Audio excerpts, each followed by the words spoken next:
Sisimulan na bukas ng Kamara ang sariling investigasyon nito kaugnay sa aktibidad at krimen na kinasasangkutan ng Philippine Offshore Gaming Operators o POGO. Iimbitahan rin kaya dyan si suspended Bamban Mayor Alice Guo. Alamin sa sentro ng balita ni Mela Lesmoras live.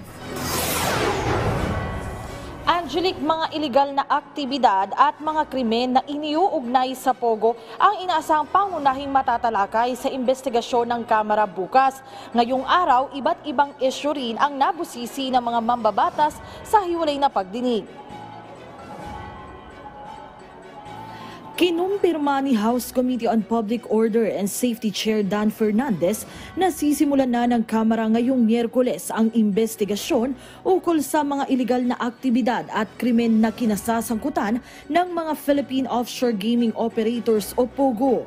Ayon kay Fernandez, kabilang sa kanilang mga iimbitahan sa motu proprio inquiry ang mga opisyal ng PAGCOR, DOJ, NBI, PNP at Presidential Anti-Organized Crime Commission o PAOK, gayon din ang mga kinatawan ng iba't ibang lokal na pamahalaan.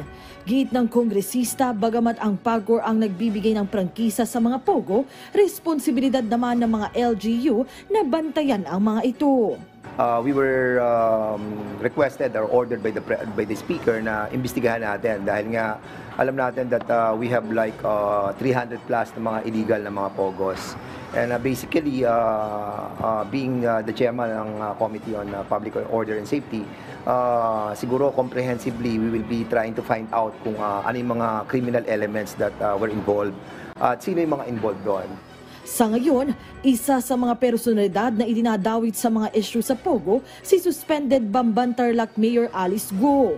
Iimbitahan din kaya siya sa pagdinig ng Kamara?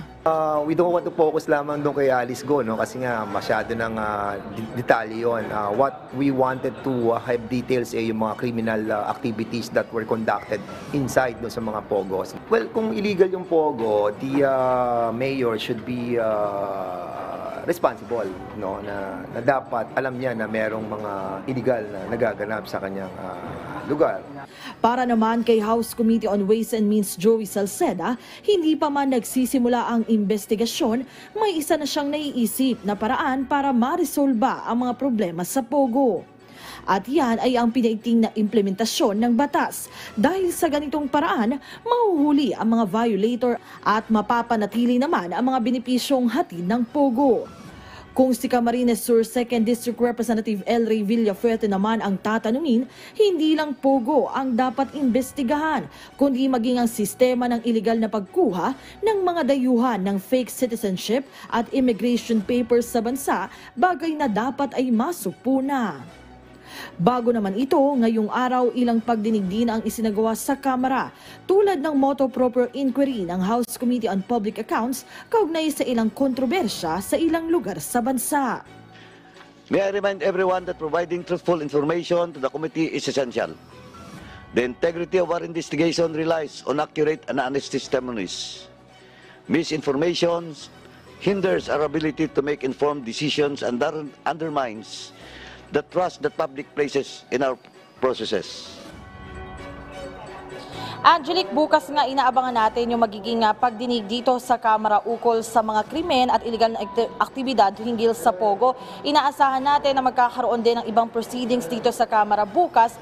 At bukas nga, yan yung talagang sunod-sunod na yung mga aktibidad dito sa Kamara dahil pagsapit naman ng Huwebes, Biyernes at pati sa weekend ay naka-lockdown na dito sa batasang pambansa bilang paghahanda naman sa ikatlong SONA ni Pangulong Marcos at inaasahan nga na itong aktibidad na ito, yung pagla-lockdown ay bahagi pa rin ng mga hakbang para nga sa pag-iingat sa seguridad para sa SONA ng Presidente. Angelique? Alright, maraming salamat sa iyo, Mela Lesmoras.